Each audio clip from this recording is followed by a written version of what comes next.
siapa yang istighfar minta ampun kepada aku, seketika aku akan ampuni. Maka siapa yang berdoa, malaikat akan mengatakan Allahumma amin istajib. Ya Allah, amin, kabulkan doanya, kabulkan doanya. Ya, siapa yang menyebut kalimat thayyibah, maka Allah akan menyebutnya. Fadhkuruni adzkurkum. Siapa yang sebut aku sebut dia. Demikian di Quran surah kedua Al-Baqarah ayat 152. Di fajar itu semua bacaan didengarkan, disaksikan. Allah berfirman di Quran surah ke-17 Al-Isra ayat ke-78.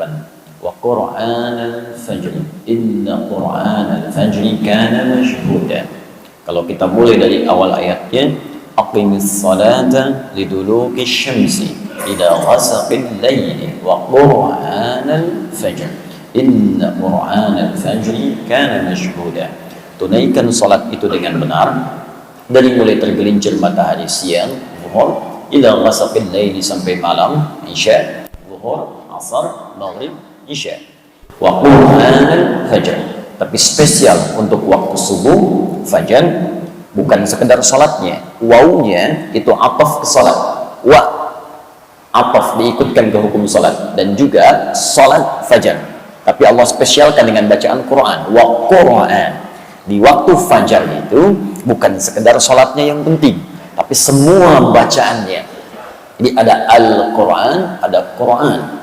Kalau disebutkan Al-Quran berarti kalamullahu munazzal, kalamullahil munazzal, ya, firman Allah yang diturunkan ala Rasulil Mustafa Muhammadin, kepada Nabi Muhammad sallallahu alaihi wasallam, ya, minal Fatihati ila Nas, dari Al-Fatihah sampai dengan surah An-Nas, al-muta'abbad bitilawatihi, ya, al-muta'abbad bitilawatihi, yang beribadah melahirkan pahala saat kita kemudian bertilawah dengan dia. Jadi kalau pakai alif lam, Al-Quran itu berarti firman Allah dari Al-Fatihah sampai dengan An-Nas. Tapi kalau tidak pakai alif lam, Quran itu semua jenis bacaan, istighfarnya, doanya, kalimat-kalimat thayyibahnya, sebutan-sebutan al-asmaul husnanya, tilawahnya, murajaahnya, semuanya. Nah, jadi semua yang kita bacakan spesial di waktu fajar itu langsung dipersaksikan oleh Allah Subhanahu wa taala. Bahkan kata Nabi di riwayat Muslim, tajtami'u malaikatul laili wan nahari fi waqtil fajr. Semua malaikat siang dan malam berkumpul di waktu fajar. Jadi kalau ada orang istighfar, maka malaikat akan mengatakan kepada Allah, Allahumma ighfir lahu, ya Allah ampuni dia. Maka Allah kemudian berfirman dalam salah satu hadis qudsi, ya, ghafartu lahu man istaghfara li ghafartu lahu. Siapa yang istighfar minta ampun kepada aku, seketika aku akan ampuni. Maka siapa yang berdoa, malaikat akan mengatakan Allahumma amin istajib. Ya Allah, amin, kabulkan doanya, kabulkan doanya. Ya, siapa yang menyebut kalimat thayyibah, maka Allah akan menyebutnya. Fadhkuruni adzkurkum. Siapa yang sebut aku sebut dia. Demikian di Quran surah kedua Al-Baqarah ayat 152. Karena itu banyak orang yang ingin mengejar keutamaan fajar datang sebelum fajar. Nah, ini kita sudah lewat sedikit nih ya, untuk besok kita siapkan. Ya, fajar subuhnya misalnya 4:43, ada orang dari jam 4, dari jam 3, saking pengennya dapat keutamaan fajar, saking nggak pengen lewat. Ya, kan kalau di Al-Azhar diumumkan untuk besok, siapa yang datang ke sini setengah lima pas, 10 orang pertama dapat masing-masing 500.000. Ah, setengah 5. Kira-kira datang ke sini jam berapa? Jam 4, ya, jam 3, mabit tuh. Mabit dari sore bahkan udah penuh, ya. Untuk 500.000. Baik kan? Untuk 10 orang saja. Nah, ini Allah berikan semuanya yang terbaik untuk kita. Makanya di Quran itu ada orang yang mengejar bahkan sebelum fajar tiba. Waktu singkat sebelum fajar disebut sahar namanya. Ya, 20 menit, 30 menit sahar. Jamaknya ashar. Ada orang ngejar istighfar aja, pengen minta ampun sama Allah karena waktunya mustajab, dia merasa banyak dosa. Dan dia khawatir hari itu hari dia pulang untuk wafat kembali kepada Allah. Khawatir ketika pulang dosanya masih banyak, maka dia kejar keutamaan itu untuk istighfar. Disebutkan ini di Quran surah ke-51 Adz-Dzariyat ayat ke-18. Wabil ashari hum yastaghfirun. Wabil ashari hum yastaghfirun. Dan di waktu-waktu sahar menjelang fajar ada orang-orang yang menyibukkan dirinya untuk istighfar kepada Allah Subhanahu wa taala. Minta ampun, minta ampun, minta ampun, minta ampun. Maka dia akan dikumpulkan nanti dengan orang-orang hebat di surga. Saat Allah mengampuni dosanya, dikumpulkan dengan orang-orang sabar, orang-orang rajin infak, orang-orang khusyuk. Ya, itu disebutkan di Quran surah ketiga Ali Imran ayat ke-17 itu. As-sabirina was-sadiqina wal-qanitina wal-munfiqina wal-mustaghfirina bil ashar. As-sabirina, orang-orang sabar, was-sadiqina, orang-orang jujur. Awas, hati-hati. Wal-qanitina, orang-orang yang khusyuk dalam ibadahnya. Ya, awas. Wal-munfiqina, orang-orang rajin infak. Wal-mustaghfirina bil ashar. Dan orang-orang yang spesial mengejar keutamaan istighfar di waktu fajar akan dikumpulkan di surga dalam suasana yang sangat indah. Nah, jadi teman-teman sekalian, ayo isi. Dan di antara isi yang paling bagus adalah mengumpulkan semua jenis ibadahnya. Di antara itu terkumpul pada satu amalan, yaitu talabul ilmi. Talabul ilmi, menuntut ilmu. Ta'lim, pengajian. Dalam pengajian itu kumpul semuanya. Karena itu hadis-hadis keutamaan tentang ta'lim itu banyak dikumpulkan oleh para ulama, mulai bahkan dari Al-Imam Al-Bukhari ketika menuliskan kitabnya Sahih Al-Bukhari itu Al-Jami' As-Sahih Al-Musnad Al-Mukhtasar min umuri Rasulullah sallallahu alaihi wasallam wa sunanihi wa ayyamihi, dibuat 97 pembahasan. 97 kitab. Beliau meletakkan kitab tentang pengetahuan, kitabul ilmi setelah kitabul iman.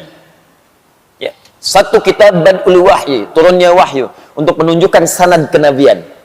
Jadi kalau nanti ada yang mengaku-ngaku nabi, ukurannya ini, tolak aja langsung. Ini ada ukuran, kitab Badul Wahyi. Bagaimana seseorang berhak disebut sebagai seorang rasul? Apa ukurannya? Apa sifat wahyunya? Bagaimana kita tahu kalau dia mendapatkan wahyu? Bagaimana ukuran kebenaran suatu wahyu? Sanad dulu. Ini nanti akan diambil oleh para ulama kita ketika akan mengajar, maka sanad ilmunya akan ditampakkan. Ini sanadnya. Dia belajar ini ke sini. Belajar fiqih dari ustaz ini. Belajar qiraat dari syekh ini. Belajar misalnya tafsir dari syekh ini. Belajar hadis syekh ini. Maka umumnya ulama-ulama dulu itu akan menampilkan ijazah keilmuannya, sanad sebelum dia mengajarkan itu. Sehingga orang bisa yakin dengan apa yang akan ia peroleh. Imam Muslim langsung menyantumkan pembahasan sanad dalam jilid pertama dari 9 jilid Sahih Muslim. Jilid pertama halaman 119. Ya, beliau mengatakan babul isnadi minad din. Bab belajar sanad itu dari guru yang jelas supaya paham apa yang kemudian dipelajari dan disampaikan, itu bagian terpenting dalam agama. Sebab kalau kita menyampaikan sesuatu dari sumber yang salah, maka cara beragama pun akan keliru. Ya, kalau diurutkan, babul isnad minad din, bab belajar untukan pengetahuan dengan sanad, itu bagian penting dari ad-din. Apa itu ad-din? Islam. Tahu dari mana ad-din Islam? Quran surah ketiga ayat 19. Inna ad-dina 'indallahil Islam. Apa di antara turunan Islam? Baca lagi hadis Muslim, nomor hadis yang ke-8.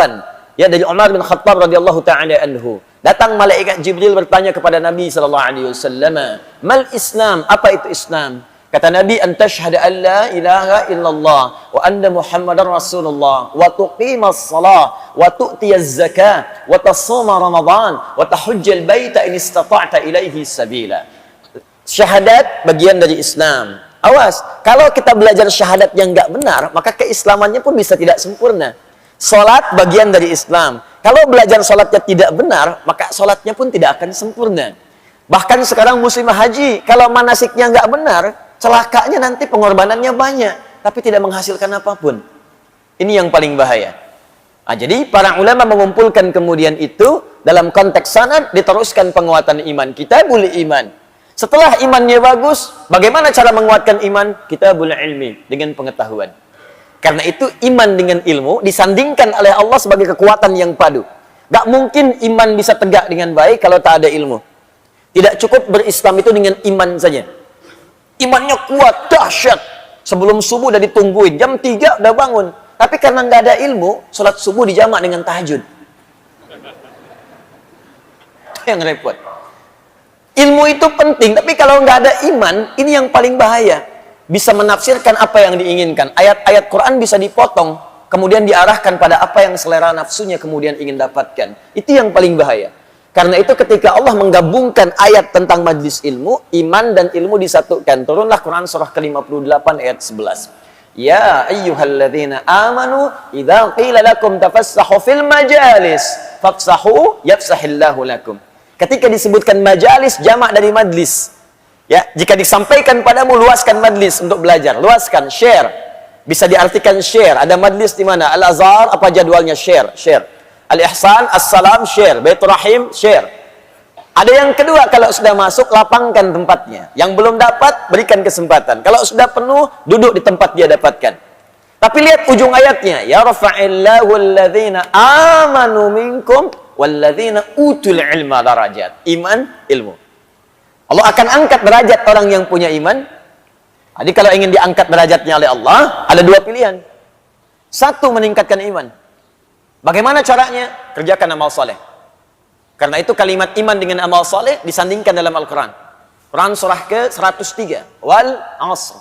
Innal insana lafi khusr. Illa alladhina amanu wa amilu salihat. Iman, amal soleh.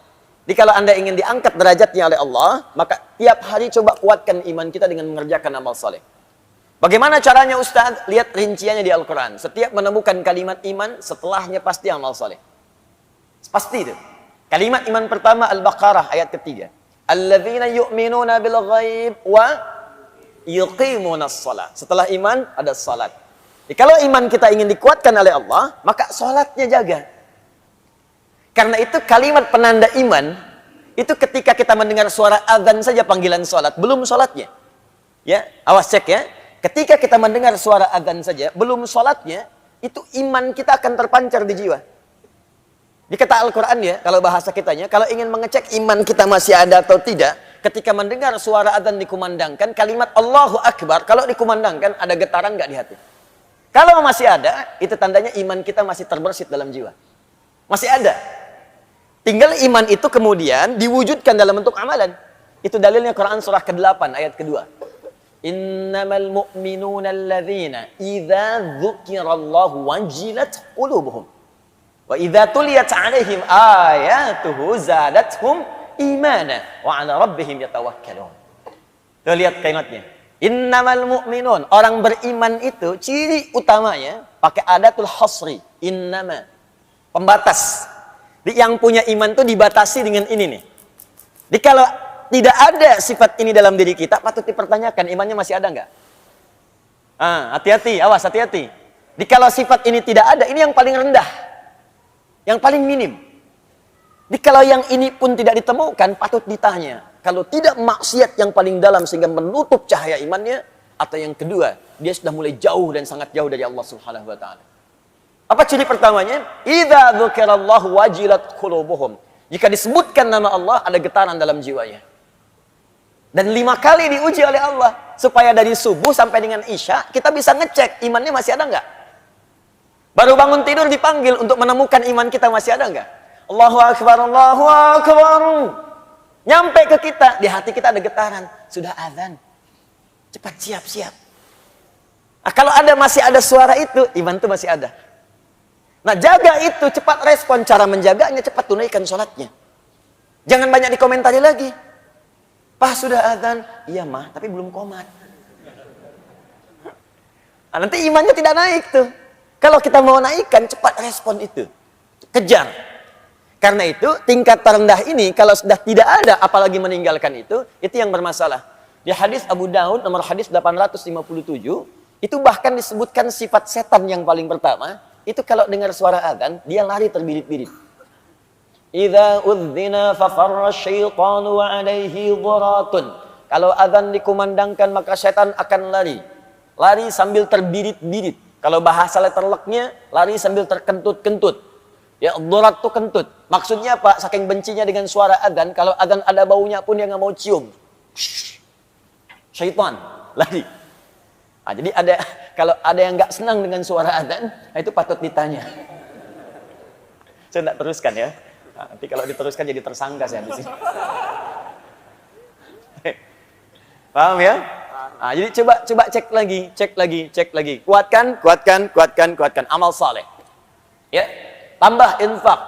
Wa mimma razaqnahum yunfiqun. Al-Qur'an, walladzina yu'minuna bima unzila ilaik. Apa yang diturunkan padamu Muhammad. sallallahu alaihi wasallam, Al-Quran. Nah, jadi kalau bapak ibu ingin meningkatkan iman, tiap hari bikin kurikulum amal soleh. Ya buat kurikulumnya, kan ini sederhana sebetulnya.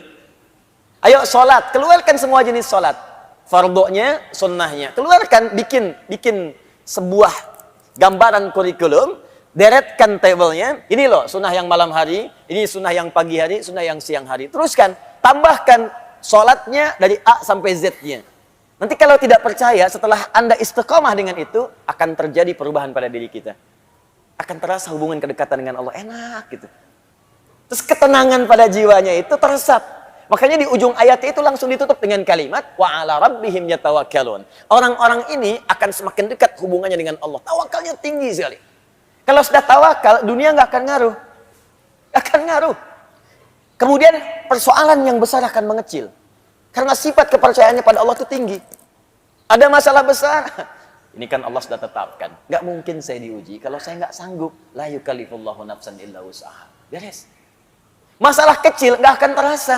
Inna ma'al usri yusra. Yang sulit aja ada solusinya. Apalagi yang kecil pasti hilang. Jadi sebetulnya saat Allah minta kita ibadah, itu ingin memudahkan hidup kita. Membuat kita lebih tenang. Makanya saat kita diminta zikir, zikrullah kepada Allah, zikir, itu puncaknya, gambaran paling pentingnya, kata Allah supaya hatimu tenang. Quran surah 13 ayat ke-28. Ala bi dzikrillahi tatmainnul qulub. Yakinkan pada jiwamu, kata Allah. Ala. Ala itu harful ikhbar wa taukid. Huruf untuk menyampaikan informasi dan meyakinkan. Ya, kata Allah, yakinkan pada jiwamu. Zikir itu manfaatnya kalau benar, hatimu tenang. Dan ketenangan itu sesuatu hal yang penting.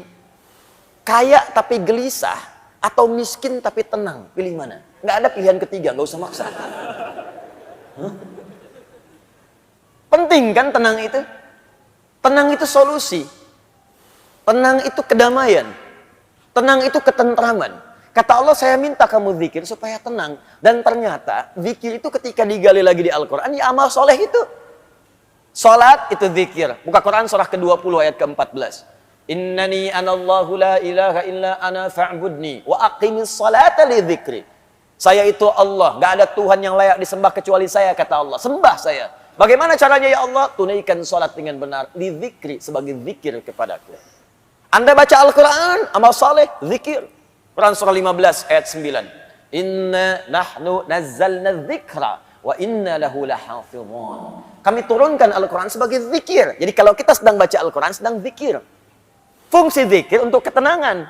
Makanya ketika Anda baca Quran, lebih tenang hati Anda.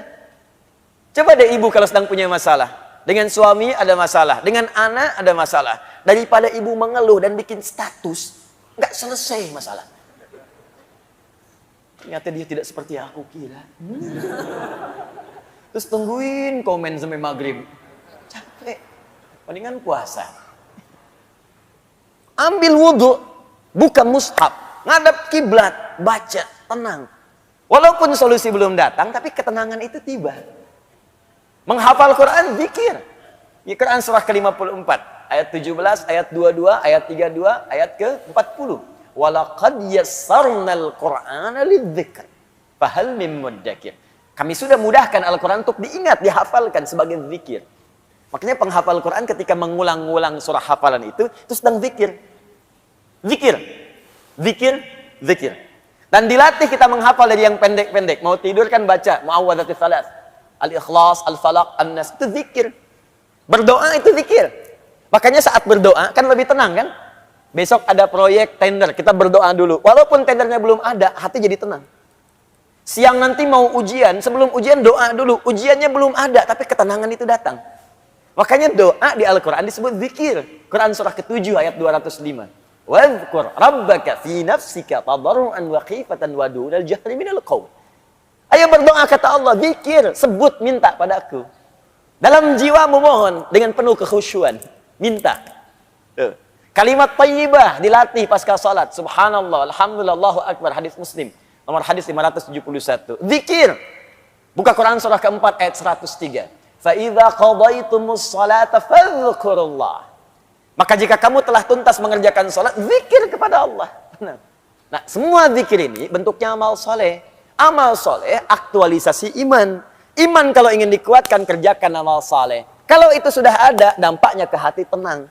Di saat kita diminta beramal soleh, itu bukan Allah yang ingin memberikan beban ke kita. Kita yang ingin diringankan. Jadi kalau cara pandang kita kepada amal soleh itu begitu, ringan ibadahnya. Allahu Akbar, Allahu Akbar.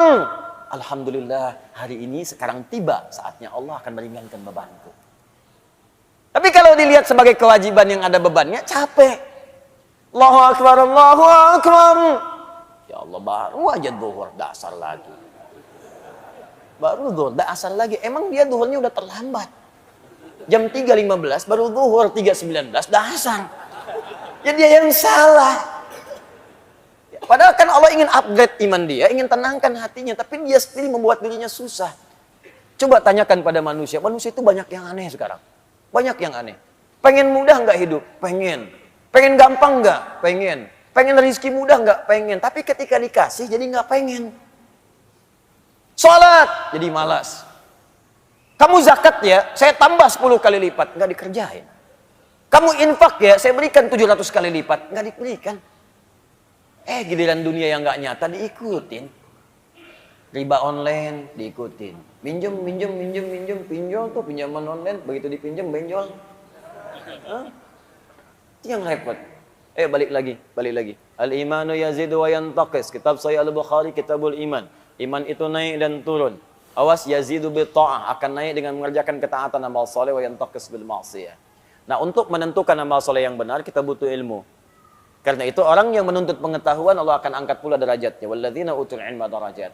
Tapi tidak semua yang orang belajar itu bisa mengangkat imannya. Ada sebagian orang belajar justru meruntuhkan imannya. Ada orang belajar, ketika belajar dengan pelajaran yang salah, kemudian dia melakukan tindakan-tindakan yang justru mencederai imannya. Itu kejadian tuh. Bahkan ada orang-orang selepas Nabi wafat sallallahu alaihi wasallam, tiba-tiba mohon maaf saking salah belajarnya jadi ngaku nabi. Musailamah al-Kadzdzab. Banyak kan salah belajar jadi konslet. Banyak yang keliru. Dan celakanya sekarang banyak muncul lagi. Itu dia. Kalau Anda baca misalnya dalam hadis-hadis Nabi sallallahu alaihi wasallam di Al-Bukhari nomor hadis 4406. Hadisnya riwayat Abu Bakrah ya radhiyallahu taala anhu. Di hadis Muslim nomor hadis 1679. Ya. Anin Nabi sallallahu alaihi wasallam qala Rasulullah sallallahu alaihi wasallam inna az-zamana qad istadara ka hay'atihi yauma khalaqallahu as-samawati wal arda minha arba'atun hurum thalathun mutawaliyatun dzul qa'dah wa dzul hijjah wal muharram wa rajabun mudhar ma baina jumada wa sya'ban inna az-zamana qad istadara ka hay'atihi. Sungguh waktu itu akan Allah putarkan terus seperti itu. Jadi maksudnya begini, ini ada dua pemahaman. Ya, kalau kita ambil istadara dari kata dara yaduru, dauran wa idaratan, itu artinya kita akan terus diberikan kesempatan dalam sehari, waktunya yang sama. 24 jam, 24 jam, 24 jam. Kata Allah, tiap hari akan saya ulang kesempatan segitu aja. Terus berputar. Cuman bedanya amal soleh Anda. Aktivitas kita. Apakah waktu yang saya berikan diisi amal soleh atau amal salah? Coba apa bedanya sekarang dengan kemarin dari segi waktu? Tidak ada. Dia mengulang begitu aja. Makanya coba lihat jam. Gak ada yang berubah. Silahkan cek atasnya tetap 12. Bawahnya 6.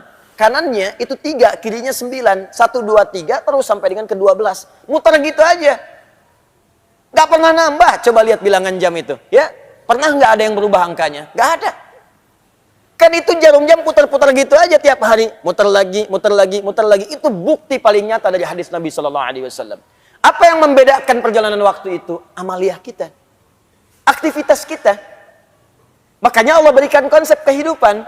Fa idza faraghta fansab wa ila rabbika farghab. Ayo rencanakan kegiatan kita. Kalau yang kemarin ada yang salah, maka tutup sekarang dengan yang soleh. Kan itu rumusnya. Katanya belajar al-arba'in, tapi hadis yang nggak dipraktekkan. Coba lihat hadis ke-18. Masih ingat gak? An Mu'adz bin Jabal radhiyallahu taala anhu, wa Jundub bin Junadah radhiyallahu taala anhu. Qala Rasulullah sallallahu alaihi wasallam, ittaqillaha haitsu ma kunta wa atbi'is sayyi'atal hasanata tamhuha. Tingkatkan takwamu dimanapun kau berada dan tutupi yang jelek-jelek itu dengan kebaikan. Jadi kalau ada yang jelek yang kemarin, tutup dengan yang baik yang sekarang, bukan dipertahankan kejelekannya. Nah, jelek ini dibagi dua dalam kaidah fikih. Jelek yang pertama, jelek yang tidak meningkat kuantitas ibadahnya. Kalau sadar kemarin nggak jemaah, maka sekarang berjamaah. Antum dikasih 5 kesempatan sholat kemarin. Sekarang diberi lagi. Kemarin 3 nggak berjamaah, sekarang 5 kali jamaah semua. Jadi kalau kemarin dikasih kesempatan nggak jamaah, sekarang dikasih hidup lagi nggak jamaah juga, butuh berapa lama lagi untuk hidup? Kemarin nggak baca Quran, ya sekarang baca. Masa kemarin nggak baca, sekarang nggak baca juga? Yang paling aneh, maaf ya, anak 4 tahun, mata buta, dah hafal Quran, hatam dan hafal. Antum dikasih 40 tahun, mata sehat, fisik kuat, kelengkapan semua ada. Masih belum bisa baca juga. Butuh berapa tahun lagi? Coba dipikir lagi. Katanya mau wafat. Katanya mau meninggal. Yakin akan pulang. Tapi bakal nggak pernah dikumpulkan. Apa nggak malu pulang menghadap Allah? Coba pikirkan lagi gitu. Mau cari dunia sebanyak apa? Saya kasih tahu ya. Kalau bukan dunia yang tinggalkan antum duluan, antum yang meninggalkan dunia duluan. Pulang antum. Nggak usah jauh-jauh lah. Kemarin Allah kasih sedikit aja gempa 7,4 skala Richter itu. Dan kita berdoa semoga Allah ringankan beban saudara-saudari kita, insya Allah. Ya, insya Allah dimudahkan, insya Allah kita sinergikan untuk bantu saudara-saudari kita. Cuma ada fenomena yang sangat menarik. Begitu gempanya terjadi, semua orang keluar dari rumah, dari gedungnya. Baru 7,4, Anda sudah lupa dengan semua yang Anda kumpulkan. Anda kerjakan siang malam tuh, berangkat kadang gelap sebelum subuh, pulang-pulang tengah malam. Uang dikumpulkan, bangun rumah tinggi-tinggi, begitu dikasih gempa ditinggalin. Coba lihat. Keluar dia takut, padahal itu yang dia bangun dan dia kumpulkan setiap rupiahnya. Yang paling dahsyat, begitu diterima kerja, loncat-loncat traktir teman, selfie depan kantor, ceklik. Tempat kerja, lantai 40, gempa, rusuh ditinggalin keluar. Dan nggak sempat selfie lagi. Nggak sempat selfie lagi, udah lupa dengan handphone, lupa dengan kawan, masing-masing menyelamatkan diri. Itu baru 7,4 skala Richter. Bagaimana dengan yang 74 skala Richter? Lupa semua. Wa fasilanti wa akhi, wa man fil ardi jami'an, thumma yunji. Kalau bisa ya Allah, saya lupa semuanya. Kalau bisa tukar ya Allah dengan semuanya. Kalau perlu semua manusia di muka bumi tukar untuk selamatkan saya. Udah nggak peduli dengan Anda. Maka siap-siap. Akan ada waktunya tiba kita untuk pulang. Ayo belajar, belajar. Kita kumpul di sini untuk belajar. Kenapa banyak orang juga yang belajar kemudian jadi salah? Karena dia tidak memulai pelajaran dengan benar. Untuk itulah dituliskan oleh para ulama, kitab-kitab yang mengantarkan kita belajar dengan benar dari sejak masa lalu sampai kekinian. Imam Al-Bukhari menulis kitab Adabul Mufrad. Imam An-Nawawi menulis At-Tibyan fi Adab Hawalatil Quran. Syekh Muhammad Hashim bin Ash'ari menulis kitab Adabul Alim wal Muta'allim. Dan kita telah sampai sekarang di halaman yang ke-13-nya, insyaallah.